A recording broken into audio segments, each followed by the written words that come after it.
Bago ang lahat, luma muna dahil win or go home ang mangyayari sa game ng Suns at Golden State. Pero may isang player kasi doon ang win or go to another team. Hindi lang yung si Kevin Durant, meron pang isa.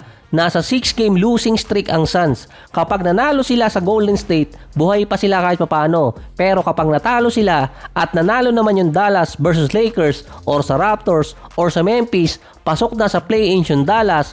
Kapag natalo naman yung Dallas kahit sa Raptors, ewan ko na. Yung April 10 ang unang beses na makakalaban ni AD ang Lakers bilang part siya ng Dallas. Wala di umanong emosyon si AD, samantalang si Luka sinasabing magiging emotional yung mga fans para sa kanya. Ito kasi yung unang pagbabalik niya sa Dallas.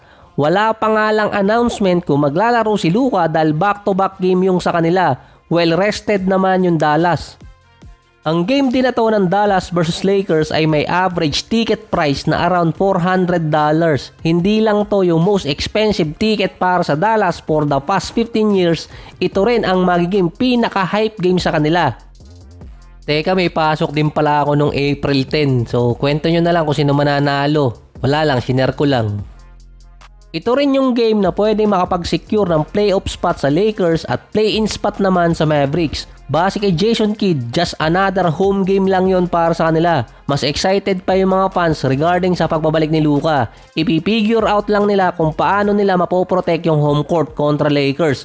Expected din ni Jason Kidd, masusuportahan ng mga fans si Luka kumpara sa mismong team nila. Yung isang team naman sa West, hindi nga nasira yung karir ng player dahil sa no trade clause, nalalapit namang maipit yung Suns sa offseason. Walastik din talaga si Bradley Beal. Hindi maganda yung nangyaring season sa Suns ngayong taon. Hindi pa rin maaalis si Bradley Beal sa offseason hanggat hindi siya pumapayag na alisin yung no trade clause.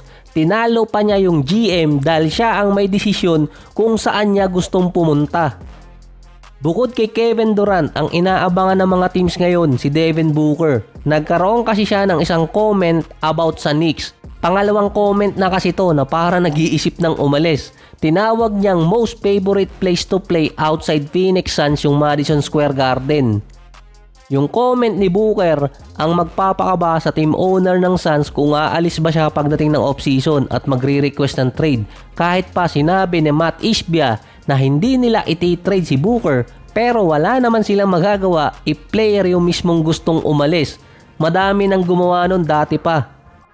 Yung isa pa kasing komento ni Booker, mas nananalo pa yung mga teams na walang masyadong superstar kumpara sa team nila.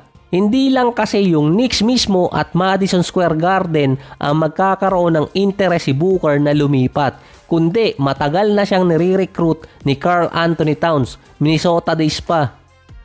Gusto maging ka-teammate ni Towns si Booker. Noon pa lang na-trade si D'Lo mula Golden State papuntang Minnesota. Sinabi na ni Towns na iniintay lang niya si Devin Booker na noon may sarili pang team si Booker, ito yung Phoenix Suns.